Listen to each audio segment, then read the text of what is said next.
El hombre pinta con su cerebro y no con sus manos. Cita de Miguel Ángel. He citado la reflexión tal y como Miguel Ángel la escribiera ya por el siglo XV. Ahora sería el hombre o la mujer pintan según su cerebro y no con sus manos. Para mí esto es el arte, crear desde lo más profundo. No considero una mejor forma de hacer arte, pero no solo el de pintar, sino el de restaurar, el de esculpir, de tatuar, de diseñar estructuras. Esta reflexión puede asociarse a cualquiera de ellas, y muchas más, porque artes hay tantas como culturas en el mundo, y opiniones sobre arte tantas como seres existen en este planeta. El arte tiene el sentido general, es la capacidad creadora del ser humano. Por este motivo nos merece el mayor de los respetos y admiración. El artista plasma desde lo más profundo de su alma, de su ser. Después llega el espectador, saca sus propias conclusiones, algunas se acercarán a su pensamiento y otras no. ¿Por qué? Porque cada persona verá la obra con su ojo, la observará según sus creencias y su educación y modo de pensar. Esa es la libertad que nos da el arte. El Ayuntamiento de Torre del Campo, a través de su Concejalía de Cultura, pretende poner en valor y promocionar el arte, nacido de la creatividad y el ingenio de artistas locales. El arte ha sido y es otro de los sectores damnificados de la pandemia. Nos negamos a resignarnos a una vida cotidiana sin arte, como expresión del sentimiento y la particularidad de nuestro pueblo y nuestra gente. Por ello, desde el área de cultura del Ayuntamiento de Torre del Campo, queremos retomar la actividad que iniciamos el pasado año, el arte visto con la mirada de su creador o creadora, con el objetivo de que el arte, en la amplitud de su significado, forme parte del crecimiento de nuestra sociedad. Para ello hemos contado con artistas y estudiantes locales. Ellas y ellos nos van a dar su visión sobre diferentes obras de artistas mundialmente conocidos, así como de sus propios proyectos. Paso a presentároslo. Manuela Parras Peragón, licenciada en Bellas Artes por la Universidad de Sevilla, especialidad en escultura, graduada en Artes Aplicadas y oficio artístico en la especialidad de cerámica, profesora de la Escuela de Artes Plásticas José Nogué, en la especialidad volumen, jubilada y durante 33 años ha sido docente. Francisco Alcántara Blanca, licenciado en Bellas Artes, Universidad de Granada, especialidad en Artes Plásticas, Pintura, diseñador gráfico, profesor de dibujo técnico. Antonio Jesús Pancorbo Armentero, arquitecto e ingeniero de edificación. Marta Linares Muñoz, estudiante de cuarto de Historia del Arte. Javier Moral, estudiante de cuarto de Arqueología. Y como moderadora, en esta mesa tenemos el placer de contar con María Julia Parras Cañada, licenciada en Pedagogía y grado en Historia del Arte, coordinadora de Ciudades ante las Drogas, Concejalía de Bienestar Social. La fusión en esta actividad del programa Ciudades ante las Drogas del área de Bienestar Social con el área de Cultura del Ayuntamiento de Torre del Campo es fruto del convencimiento que tenemos de que quien invierte su tiempo libre en cultura, en deporte o en cualquier actividad que le llene personalmente, consigue alejarse de malos hábitos y adicciones. No me queda más que invitaros a este programa especial conmemorando el Día Mundial del Arte. Disfruten. Hola, ¿qué tal están? En primer lugar quisiera dar las gracias a la Concejalía de Cultura por haberme invitado a coordinar esta mesa de arte junto con este magnífico conjunto de artistas torrecampeños. Por supuesto, no están todos los que son, porque por suerte para este pueblo tenemos la suerte de contar con un gran número de artistas y también con futuros, personas que van a estar trabajando dentro de muy poco con temas relacionados con el arte, historia del arte y la arqueología. Dos jóvenes que son estudiantes de cuarto tanto de arqueología como de historia del arte y que nos van a dar muchísimas sorpresas. María Jesús, concejala de Cultura, quiero darte la enhorabuena por esta iniciativa, una iniciativa novedosa y desde luego muy necesaria, y que considero que es muy necesaria porque el arte forma parte de nuestra vida, es una de las actividades más eminentemente humanas que podemos tener, ¿no? De hecho, el arte existe en el mundo desde que existimos nosotros como especie, desde que el Homo sapiens está aquí. Que sepamos, ninguna otra especie, ni antes de nosotros ni después de nosotros, pues ha elaborado arte y menos todavía ha interpretado el arte. Antes de que existiera la escritura, ya existía el arte, pero es que los niños pequeños, las niñas pequeñas, antes de saber leer y escribir, ya realizan arte.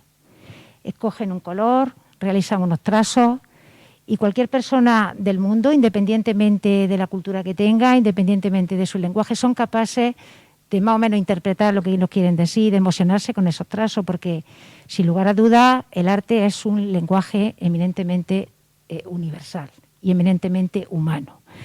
Sin embargo, se habla poco del arte y parece que hay como una desvinculación del arte, ¿no? Y queremos en esta mesa un poco poner el arte en su sitio, porque si bien es un elemento de comunicación, es una de las herramientas de comunicación más potentes que tenemos, ha tenido muchas funciones a lo largo de la historia, entre ellas, bueno, la función propagandística no podemos olvidarla.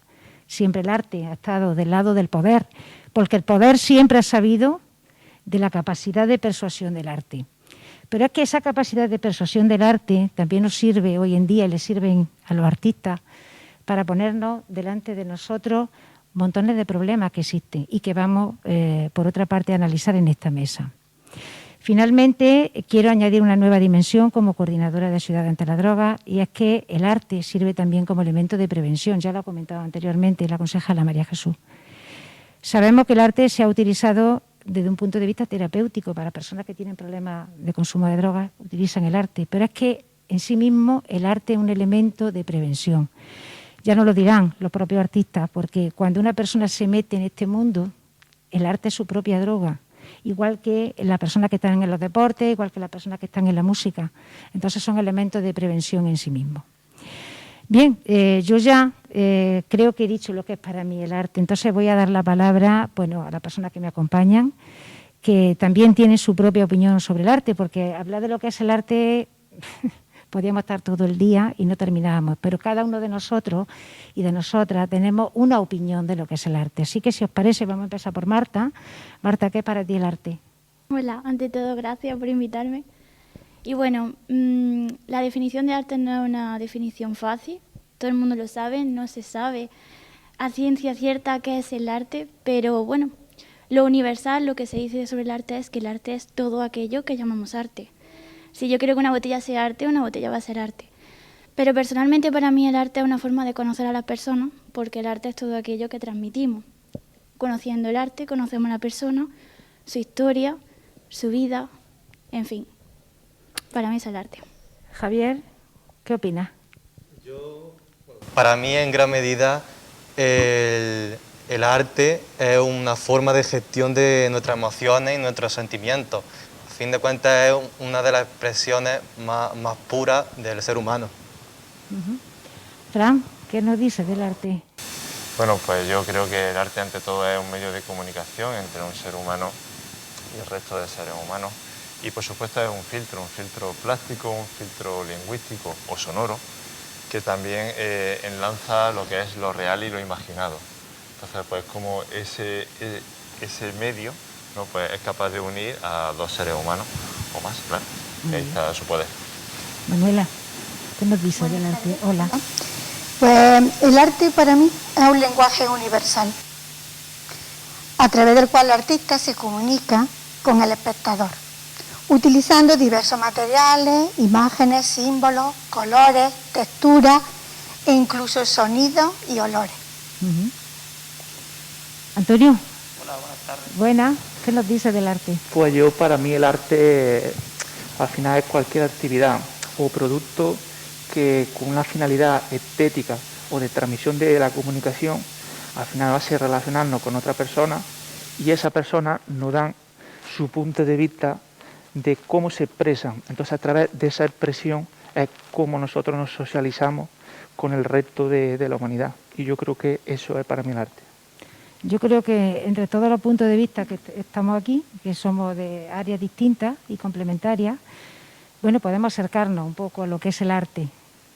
Pero, Fran, ¿crees que el arte está hoy en día bien valorado? Bueno, creo que no ha estado bien valorado ni hoy día ni nunca, exceptuando, bueno, pues ciertos núcleos a nivel social en los que no solo está valorado, sino está sobrevalorado. Entonces digamos que no hay un término medio, una buena balanza sobre lo que es el arte en general como valor. Creo que no está bien valorado. Sí es cierto que hay un mercado artístico y que es indudable, que es muy importante y que implica muchísimas áreas del conocimiento y de lo que son sociales, ¿no? Pero y también son económicas, ¿no? Y eso lo tenemos que tener en cuenta, que muchas veces el arte por el arte también es una cuestión que tenemos que ver, que el arte siempre está ligado a la economía, ¿no? Para poder crear arte. Entonces, bueno, es una de las grandes cuestiones que hay. ¿Está bien valorado? Creo que no. Actualmente no.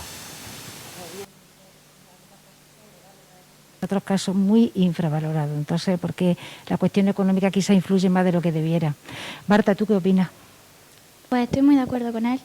No se valora, pero es que es verdad, nunca se ha valorado. Siempre se ha visto como algo que usar. Como tú bien has dicho en la presentación, en cierta época de la historia se ha utilizado como un poder para generar poder y actualmente es para generar dinero, economía, sino porque se apuesta tanto por el turismo y la cultura para que atraiga gente. Entonces creo que no se entiende realmente qué significa arte y por qué se hace arte. Y creo que ese problema lo tenemos en la educación. Hay que saber enseñar qué es el arte, para qué sirve y por qué hay que saber enseñarlo. Uh-huh. Antonio, ¿crees que el arte contemporáneo es comprendido actualmente? Yo creo que comparto la opinión de los compañeros y creo que no. Primero por el tema económico, segundo por el tema del aprendizaje y añadiendo un poco lo que dice Marta con el tema del aprendizaje, lo que es el arte es como un lenguaje y el lenguaje al final se aprende y si no sabemos leer ese arte, pues al final es complicado. Claro. Y siempre la excusa de que el arte y todo vale y eso no es así, porque al final, como todo proceso de aprendizaje, tienes que saber a leer, te tienes que profundizar, tienes que investigar y al final son una experiencia o unas sensaciones que tú transmites o quieres que te transmitan. Y al final, si eso no se consigue, no te valora. ¿Qué opinas tú, Manuela? Sí. Yo estoy de acuerdo con lo que ha dicho Antonio y quiero matizar. En toda obra de arte hay dos partes. Una que es objetiva, visible, y otra parte que es invisible y es subjetiva. Entonces, para que haya una obra de arte hay dos sujetos, el creador, que es el que emite, y el que lo está viendo, el espectador, que recibe ese mensaje. Uh-huh. Entonces, el problema es, el artista conecta con el espectador y actualmente, como se han creado tantos medios de expresión, el espectador le cuesta trabajo entender alguna obra. Uh-huh. Pero porque quizá el creador, el artista, le pide demasiado o va mucho más adelantado. El arte es una ruptura siempre y tiene que evolucionar y va más deprisa que la sociedad. Entonces, uh-huh. Ahí está el hecho de que no se comprenda el arte actual. Yo creo que en todas las épocas pasa igual. El artista va siempre por delante y el espectador pues a lo mejor no va a la misma velocidad. Creo que ahí está el desfase. De todas formas, no sé, Javier, ¿tú qué opinas? Porque hay obras más claras de que entender, porque son más figurativas, y otras pues que necesitan de una explicación. No sé qué es lo que tú opinas. Aparte de lo que han dicho mi compañera y mis compañeros, creo que uno de los principales problemas actuales es el estilo de vida que llevamos. Yo lo llamo una vida de corredor, porque estamos en un sitio, pero estamos con el pensamiento en otro lado, de voy a llegar tarde, tengo que hacer esto, y no nos paramos y pensamos en vivir el momento, ¿no? Entonces, un momento que se va a producir ciertas reflexiones, ciertos choques de teoría, de ideas, que realmente necesita el arte. Estoy de acuerdo contigo. El arte ahora mismo requiere de pararse, de mirar y no estamos preparados. De hecho, el sistema de vida que se está generando a través de los medios de comunicación es rapidez. Eso de pararte a mirar es complicado. Entonces, son muchas las circunstancias que están influyendo en que el arte contemporáneo no se entienda. Una de ellas, por supuesto, tiene que ver con la educación. En otros casos también tiene que ver con la distancia entre el creador, la obra y el público. Y luego también lo que añade Javier, yo también estoy de acuerdo, en que tenemos un modo de vida que no acompaña a la mirada. Por tanto, también, por supuesto, si algo no se entiende, difícilmente va a pararse uno a mirar. Por tanto, me gustaría que analizáramos alguna obra, porque mucha gente que la puede ver, si nos pasa, por favor, Lole, la primera obra, mucha gente que pueda ver esta obra, pues puede a lo mejor pensar, ¿esto es arte, Marta? Aquí tenemos una escultura de Marcel Duchamp, firmada en 1917. ¿Esto es arte? Pues, para la sorpresa de todo el mundo, sí, es arte. ¿Por qué? Yo pienso que todo el arte tiene su momento. Claramente, esta obra no es lo mismo que la Capilla Sixtina, por ejemplo. Nada parecido. Pero es que el momento histórico no es el mismo. Miguel Ángel pintó algo que en ese momento estaba sucediendo, es decir, algo que estaba destacando. La luminosidad, la grandeza. Pero en esta obra, Duchamp, que por cierto, nunca fue autor real de esta obra, sí fue, pero lo firmó con otro nombre, por miedo. Realmente esta obra sí es arte porque rompe con lo que se estaba formando en este momento. Estamos en 1917. Todos sabemos lo que pasó en ese año, en esos años, en esa década. Por tanto, esto es arte porque rompe con los estereotipos que en ese momento estaba pasando. Fíjate que se hizo una encuesta en 2004 a artistas del siglo XX. Se le preguntó que quién era o quién había sido el creador más rompedor del siglo XX y ganó por goleada, Duchamp. Claramente. A partir de ahí, el arte pasó a ser conceptual y sobre todo lo que generó fue la idea de que cualquier objeto, cuando se saca de su contexto, se le pone una firma y se lleva a un museo, puede convertirse en una obra de arte. Aquello fue un escándalo y todavía lo es. Entonces, en ese sentido, ese es su gran mérito y sobre todo que a partir de ahí hubo una auténtica revolución. ¿Puede pasarnos a la siguiente obra? Fran, aquí tenemos a Jackson Pollock, un gran artista norteamericano. ¿Sí?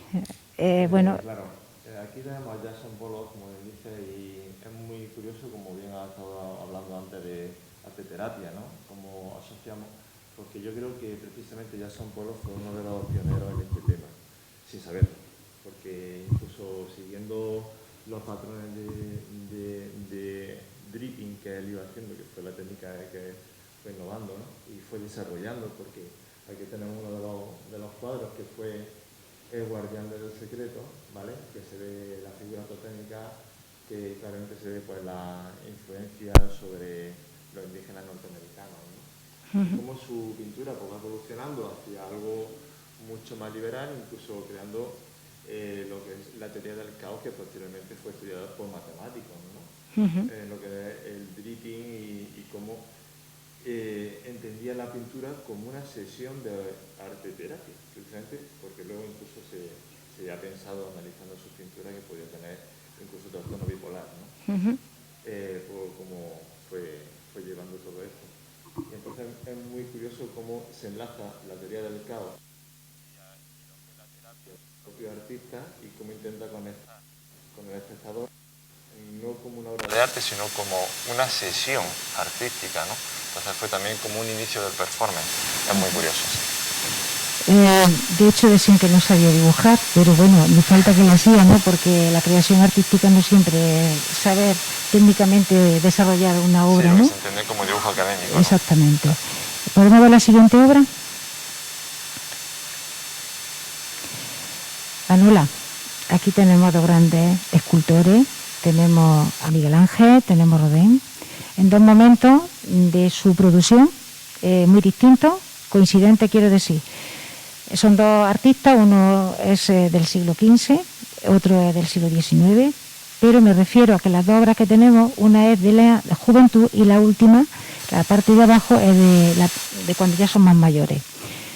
Si vemos esta composición así, podemos pensar que es justamente al revés, que la obra de abajo la harían los artistas cuando estaban jóvenes, pues porque da la sensación de que no están terminadas, mientras que el pulido y el modelado que nos encontramos en la obra de arriba, bueno, pues eso será ya cuando el artista ya está muy hecho, muy trabajado. Pero bueno, cuéntanos si esto es así o no es así.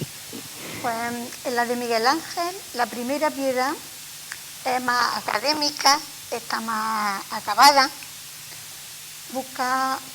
tiene una frontalidad simplemente, entonces busca una expresión para provocar un sentimiento religioso. En la segunda, que también es de Miguel Ángel, que es una piedad, aunque no está completa, se ve inacabada, parece que está sin terminar, mal hecha, pero ahí demuestra que ya está liberado de todas las normas y es un escultor libre, no tiene que trabajar para un cliente. Entonces ya en su última época, en su madurez, es valiente para romper con todo y se puede expresar como él quiere. No está inacabada, solamente es que quiere que el público participe y la acabe al verla. Muy bien. Esa puede ser una de sus finalidades. La de Rodin, también de su primera época. Rodin admiraba mucho a Miguel Ángel y era miope y no veía bien, entonces lo echaron de la academia y se tuvo que buscar la vida, pero eso le viene muy bien porque a él le gustaba más modelar, se expresaba más modelando que esculpiendo el mármol o la piedra. Entonces la primera fue una revolución, la del beso, porque no es frontal, no se ve nada más que de frente, sino que busca un movimiento. Hay que girar en torno a la obra, es una escultura exenta, y estar hecha para que el espectador circule alrededor de ella y la mire. Fue una revolución en su época, los dos fueron revolucionarios. Y la de abajo, la de Balzac, también fue muy criticada, es de su última época, pero ya vemos que es modelada, aunque está en bronce, pero lo ha modelado, se expresa con textura, con claroscuro, a través del movimiento, y le da mucha importancia a la cabeza. El cuerpo lo dejó sin hacer, que no gustó nada, y yo creo que ni la pusieron cuando se la encargaron, no fue aceptada tampoco, porque el cuerpo estaba como sin terminar también, porque él quería darle la expresión a la cabeza, que es lo más importante de Balzac, su idea. Efectivamente. Es que en esa última escultura lo que no interesa tanto el modelado, los aspectos técnicos, lo que interesa es la expresión. Son esculturas expresionistas totalmente, porque ya, y con eso enlazamos con la siguiente diapositiva, al artista lo que le interesa, y ya se arrancó desde Miguel Ángel, es más la idea, demostrar que son creadores. Porque, mira, durante la época de los griegos, conocemos un montón de arquitectos, de escultores, incluso de pintores, a pesar de que no ha llegado pintura. Conocemos muchísimos artistas. Sin embargo, ya desde el Imperio Romano y toda la Gran Edad Media, apenas conocemos artistas. Los artistas eran considerados artesanos. Ya Miguel Ángel y la gente del Renacimiento empieza a romper con esa idea. ¿Por qué? Porque el artista se considera un creador. Entonces, si nos pasa a la siguiente diapositiva, vamos a ver aquí a Yves Klein trabajando, porque esto ya es el máximo, ¿no?, de la idea de lo que es la creación. Si ya Miguel Ángel reivindicaba el papel de creador, Yves Klein llega al punto de que ni siquiera toca los pinceles, sino que es lo que hace que dirige la obra, y son las mujeres, el cuerpo de las mujeres actúan como pinceles. Él no toca el pincel, no toca la pintura, no se mancha de pintura, porque lo que quiere reivindicar es la capacidad creadora del artista. ¿Veis? Le está moviendo con las manos, le está dando instrucciones para que sea la propia modelo la que elabore, no la modelo, sino la modelo actúa como pincel, la que haga la obra, ¿no? Digamos que es un paso más en esa reivindicación del papel creador del artista, ¿no? Si podemos pasar a la siguiente.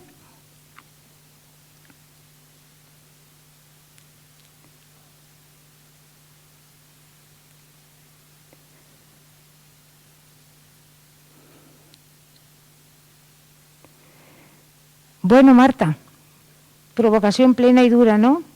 Aquí tenemos a Gustav Courbet, un artista que nos pintó el origen del mundo a mediados del siglo XIX, una obra que, bueno, fue un escándalo en aquella época, todavía nos sigue llamando mucho la atención. Y bueno, hoy en día lo que es el hiperrealismo está muy en boga, ¿no? Yo creo que esto también puede un poco ser un antecedente, ¿no?, del hiperrealismo. Más que hablar sobre la técnica de esta obra, que es magnífica, una obra realista absolutamente espectacular, más que esto, quiero señalar que estamos en pleno siglo XIX, época en la que las academias tenían el control del mundo del arte, y que una persona se atreviera a hacer esta pintura dice mucho, dice muchísimo. Y además es que el título le viene genial, porque ¿qué hay más importante en el origen del mundo que el útero de una mujer? Entonces creo que esta obra, aparte de la sutileza que usa, esa forma de pintar, ese realismo, más que eso también es lo que quiere expresar. Eso es lo que me gusta a mí de ver de una obra de arte. ¿Por qué? Sí. ¿Y el qué? ¿Por qué me va a poner a mí esto y qué tengo que entender? La provocación, ¿no? Básicamente, además Courbet era un provocador nato, y no solamente en esta obra quizás sea el máximo, ¿no? Pero sí, muchísimos artistas en esta época hacían esto y la verdad que lo aplaudo, porque no todo el mundo tenía el valor de hacerlo. ¿Puedes pasar a la siguiente? Antonio Jesús, quería hablarte de Mies van der Rohe, o mejor que no hables tú, de menos es más. De menos es más. Es el lema que movimiento tenía... moderno, ¿no? ¿Qué nos cuenta de...? Pues bueno, esta imagen, aquí se puede ver el pabellón alemán que se hizo para la Exposición Internacional de Barcelona. Hay que tener en cuenta también el periodo en el que está siempre la obra, ¿vale? Ahí lo pone, 1929. Periodo entre guerras. Al final, entre la guerra, siempre los países productivos, industrializados, siempre quieren mostrar que su potencial, no su avance tecnológico. Entonces, con motivo de ese avance, se desarrolla las exposiciones internacionales, donde cada país intenta mostrar su avance tecnológico. Entonces, este es el pabellón de Alemania, donde Mies aquí nos viene a mostrar muchas de las ideas de lo que se basa el movimiento moderno.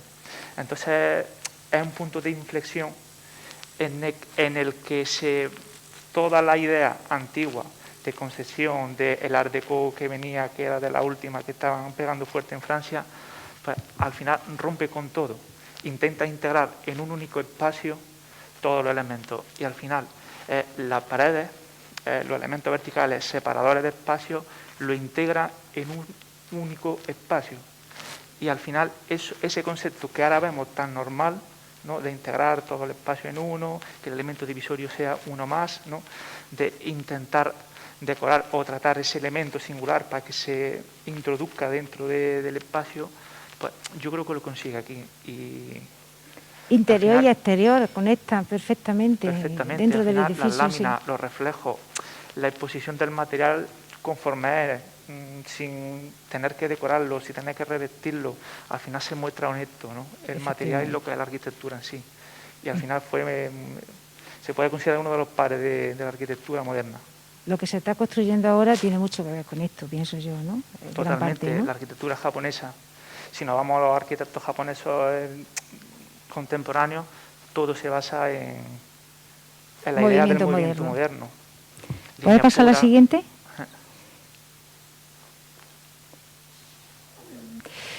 Javier, el cómic, los grafitis, la fotografía, el cine, ¿todo eso son nuevas manifestaciones artísticas?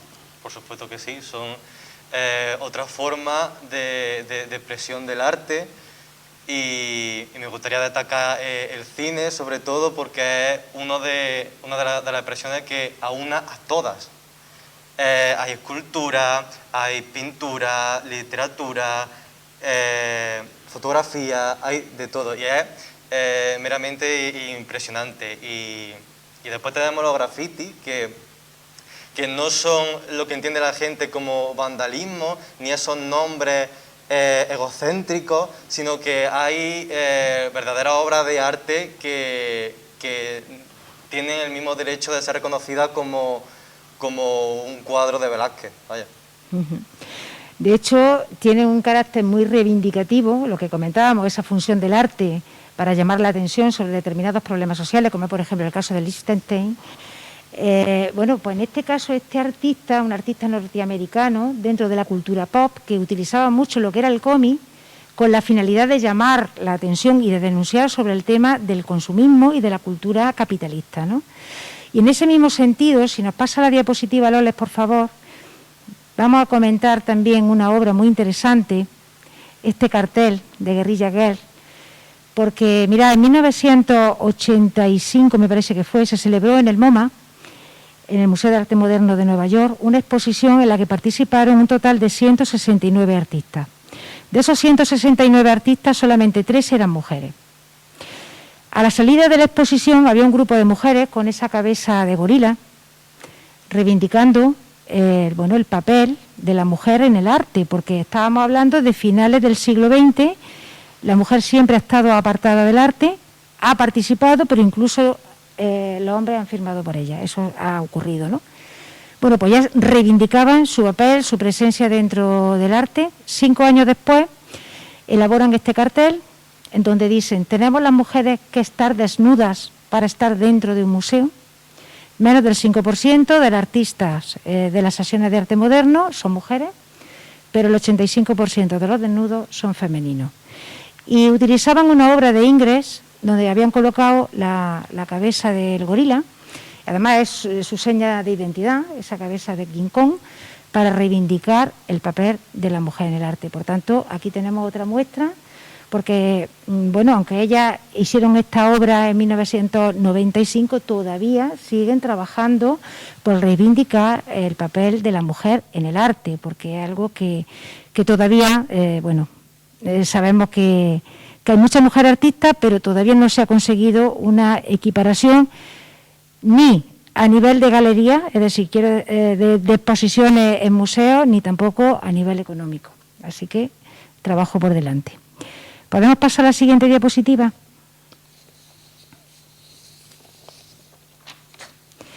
Vamos a pasar ahora al bloque del arte en Torre del Campo y, por supuesto, no podíamos empezar con otra pieza que no sea nuestra pieza más antigua. El idolillo de Torre del Campo, que es de época del Calcolítico, una obra muy pequeñita, realizada en marfil, de apenas 17 centímetros, que ya ha desaparecido, pero que nos sirve muy bien para conectar el arte, Javier, con la arqueología. ¿Qué relación ves tú? Bueno, los arqueólogos no somos expertos en todos los campos, ojalá, pero no es posible, y necesitamos de colaborar con otras ciencias y otras disciplinas, como es son los expertos del arte. Y si tenemos claro que para alcanzar el potencial de una obra o de un sitio arqueológico necesitamos de colaborar, ¿no? Estos dos elementos son dos fuentes de conocimiento muy importantes que se relacionan entre sí.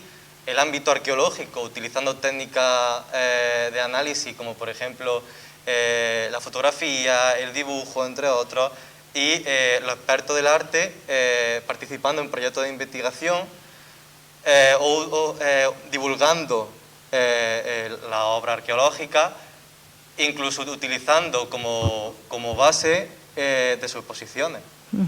Marta, ¿y los historiadores del arte? ¿Qué papel le asigna? Pues, sobre todo en el arte contemporáneo, que vemos que no se entiende, ¿no? Sí, bueno, en todo equipo, como ha dicho Javi, necesita de todo.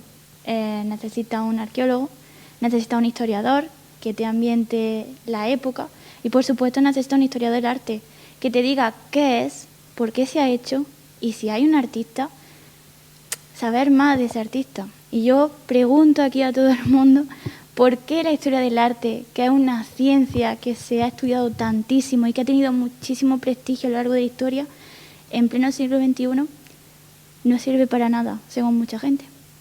Bueno, Para mí no, obviamente. hay alguna respuesta. ¿Puede pasarnos la diapositiva, Lole, por favor? Desde luego, aparte ya de los arqueólogos que encuentran las piezas, de los historiadores del arte que la pueden estudiar, también la investigación juega un papel muy importante, como es el caso de Manuela Parra, que ha estado investigando sobre el idolillo. Cuéntanos, Manuela, sobre tu trabajo. Pues a mí siempre me ha llamado la atención la cultura esa tan bonita, prehistórica, que aparece en Torre del Campo. Lástima que se ha perdido. Y quedan muy poca documentación gráfica. Entonces, ya la he hecho varias veces, lo que pasa es que hace 4 años empecé de nuevo estudiando Historia del Arte, que tuve que dar una asignatura yo como profesora, y entonces empecé a buscar más documentación y a buscar todo lo que había referente al idolillo. Y lo volví a tallar en escayola, porque con lo poquito que teníamos, que son muy pocos, unos dibujos, estos que son 2, pero había otra foto tercera que me encontré de un historiador de Sevilla que se veía el perfil. Y ya busqué más datos, tiene 13 centímetros nada más, muy pequeña, 2 centímetros de ancho por 1, y se me ocurrió hacerla otra vez. Digo, esto, que me llama a mí siempre la atención eso. Entonces la hice, pero cuando terminé eso, involucré a todos mis alumnos y a todos los profesores que pillé por medio. Hiciste un proyecto fui completando. Total. Entonces ya me metí dentro de la historia del arte, y empecé a investigar sobre la escultura prehistórica, y fui eligiendo y buscando a ver por qué se hacía eso, qué simbolismo tenía, quién eran esas personas que lo hacían, por qué la hicieron, para qué. Yo soy muy curiosa, es que lo tengo que reconocer, eso es bueno. Siempre que sirve para algo bueno. Y entonces empecé a elegir una serie de esculturas para contextualizar el idolillo como centro y ver la que habían hecho antes, la que se había hecho antes, la que se habían hecho después, y también para contextualizar la simbología, porque me encontré una documentación que me gustó mucho. Y al final, a los 2 años, pues teníamos una colección de 20 esculturas del mismo tamaño, eran una reproducción que hicieron en la escuela, modelándola, haciendo el molde, haciendo la reproducción y imitando el material original y del mismo tamaño que aparecieron. Entonces conseguimos tener una colección de todas las partes del mundo, muy, muy interesante. Muy bien, la verdad Con que sí. ella hicimos una exposición en la escuela, en la que participaron todos los que la habían hecho, y después a los 3 o 4 meses la trajimos aquí. Por ahí pasaron todos los centros educativos, los institutos, se hicieron conferencias, visitas guiadas, y como vimos la importancia que tenía esto y que nuestro idolillo no se conoce suficientemente aquí en Torre del Campo, pues yo empecé a indagar cómo podíamos tener esa colección aquí de forma permanente, y ahí estamos en trámite. A ver si conseguimos que la Escuela de Arte nos done la colección para tenerla aquí expuesta permanentemente. Perfecto. Y porque así, nuestra finalidad es que la conozcamos todos, las generaciones anteriores y las que estamos y las que vengan. Y teniendo una exposición podemos traer a los niños y podemos ir ya metiendo el tema educativo del arte, que yo creo que es súper necesario. Los niños, los papás, los abuelos, bueno, y todo lo que le pueden acompañar. A mí me interesan los niños porque son los que en el futuro van a crecer. O sea que, vale, si nos pasa la imagen, porque también otro elemento muy importante, desde luego, Javier, tiene que ver con el tema del expolio. Manuela ha comentado anteriormente que, bueno, el idolillo, que es nuestra obra más antigua, pues no existe, pues, bueno, ha desaparecido. Entonces, como arqueólogo, ¿qué recomendaciones darías tú a alguien que, bueno, pues excavando su casa, por ejemplo, en los cimientos o en el campo, encuentra una pieza que sabemos que es antigua? Pues bueno, a la hora de remover tierra y si te encuentra alguna pieza, lo primero de todo es, si se encuentra medio metida en la tierra, no sacarla, porque lo que va a generar es que dañarla inconscientemente, y eso se tiene que cargar a los profesionales de traerla adecuadamente. Después realizar fotografías, hacer un registro por si desgraciadamente se pierde y posteriormente avisar a la policía o a la Guardia Civil porque puede ser un posible BIC, que es el acrónimo de Bien de Interés Cultural, como es por ejemplo el Castillo del Berrueco. Luego, por otro lado, si por ejemplo no encontramos una pieza yendo por el campo o paseando y no hay otra posibilidad de que te la tienes que llevar, lo que tienes que hacer es llevarla al museo, diciendo dónde la ha encontrado, porque sin ello no tiene valor suficiente. Claro, el contexto no se puede perder. Lo que dice, el contexto no se puede perder. Y nos ofrece mucha información para, por ejemplo, establecer una cronología. Claro. Bueno, pues vamos a hacer un breve comentario de la obra de los artistas que nos acompañan. Francisco Alcántara Blanca, Falcán. Aquí tenemos un ejemplo de tres de las producciones que tú tienes, tres temáticas, lo que es el tema de ciudad, lo que son el tema de retrato o el tema de marina. Una obra, bueno, donde yo veo que te manejas muy bien, tanto a nivel de dibujo como a nivel de pincelada corta, ¿no? Sobre todo el tema de ciudad, a mí me impresiona mucho el efecto atmosférico que consigue, la profundidad, la perspectiva. Tu retrato, tu autorretrato, bueno, bastante psicológico, que nos miras, que nos estás como preguntando, oye, ¿qué es lo que estás mirando? Y luego también ese punto de vista alto de esa marina me ha encantado. Así que coméntanos un poquito sobre tu producción general. Sí, bueno, ya he comentado un poco a nivel técnico, ¿no? Quizás yo tampoco hacer una reflexión, que bueno, que parecen temas separados, ¿no? Pero yo creo que hablo siempre de lo mismo, al final siempre doy la misma vuelta. Es que intento hablar pues sobre el recuerdo, sobre la memoria, porque lo enlazo con el tiempo, ¿no? Y ahí estoy de acuerdo con mis compañeros, ¿no? Que al final el arte es el tiempo que pasamos en esta vida, en este entorno, por eso doy diferentes entornos y cómo el ser humano decide pasar ese tiempo y cómo recordamos nuestras propias vivencias, ¿no? Entonces, pues yo meto en mi obra todo lo que me interesa o todo lo que me inquieta, ¿no? También. Por eso también hay mucha crítica social con otro tipo de obras. Por ejemplo, en la siguiente diapositiva, si nos la pasa Lole, del Congreso, aquí yo, por ejemplo, deduzco cierta crítica social, ¿puede ser la política o está hablando también del tiempo? Cuéntanos.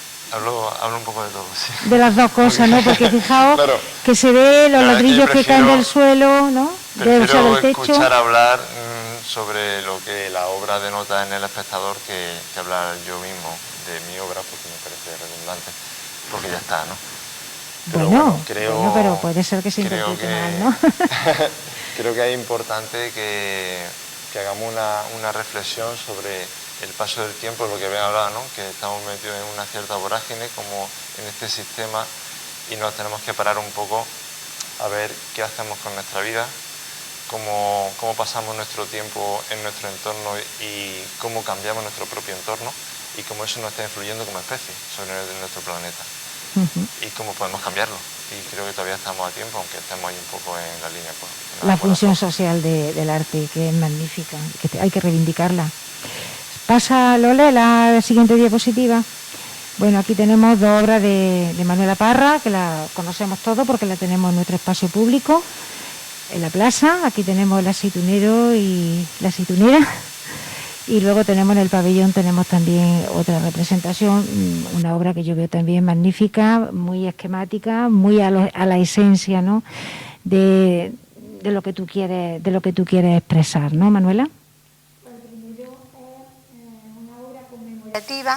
Del nombramiento de Torre del Campo como villa, y entonces se hacía un homenaje a las personas que hicieron posible con su esfuerzo, con su dinero, consiguieron el nombramiento de Torre del Campo como villa. Están gritando, es muy expresiva, expresionista, y la segunda es una alegoría al deporte. Entonces, con otros materiales, también va a enfocar y va a dirigir. Y se ha estudiado el entorno, el tamaño del espacio donde se va a colocar, ¿sabes? Los materiales más idóneos para expresar lo que yo quería. Muy bien, Manuela. ¿Puedes pasar la siguiente, Lole? Bueno, Antonio Jesús. Antonio Jesús es el arquitecto que ha hecho de momento la maqueta, ha hecho el diseño de la futura piscina cubierta que vamos a tener en Torre del Campo. Le he puesto al lado de la obra de Mies, porque no sé, Antonio, si tú, en cierto modo, el movimiento moderno ha tenido algo que ver en el diseño que he hecho, porque yo cuando vi la maqueta pensé en esa conexión entre el mundo interno, entre lo que es el espacio interno y el espacio externo, separada por esa cristalera, que en todo caso te aísla de temperatura, pero no te deja de conectar, ¿no?, lo que es el interior con el exterior. Cuéntanos. Correcto. Al final, toda la idea que se aparecía en el movimiento moderno, hoy día la seguimos transmitiendo. Es cierto que la labor como arquitecto, aparte el edificio tiene una cuestión estética, que al final te transmite más o menos, pero también tiene que cumplir unos aspectos funcionales. Tiene que ser un edificio sostenible, tiene que perdurar en el tiempo, y el edificio también tiene que ser económicamente viable. Y aparte, energéticamente también tenemos que ir un poco más allá y hacer una visión futura, ¿no? Lo que hablábamos siempre, de el momento es ahora de reivindicar lo que está pasando. El calentamiento global, también un aspecto importante, por eso todo eso se tiene en cuenta, ¿no? Se debe controlar o se debe hacer, o así creo que debe ser una arquitectura medianamente buena. Pues enhorabuena, porque yo creo que el proyecto merece la pena y vamos a tener una gran piscina cubierta y además con una base sólida y bien estudiada, teniendo en cuenta muchísimas consideraciones. Felicidades, de verdad. Gracias. Bueno, ya vamos a ir terminando. Yo quiero hacer una pregunta con lo que yo empecé. Ya sabéis que yo trabajo en prevención de drogodependencia, de adicciones, y realmente, sobre todo los artistas, ¿no?, que seguramente os absorbe más el tema del arte. ¿Realmente pensáis que el arte puede servir como elemento de prevención? Empezamos por ti, Antonio, y vamos terminando por aquí, si os parece. Pero el arte no vale enfocarlo desde ahora, sino hay que inculcarlo desde que estamos pequeñitos. Y yo creo que los padres en eso tienen gran labor, ¿no?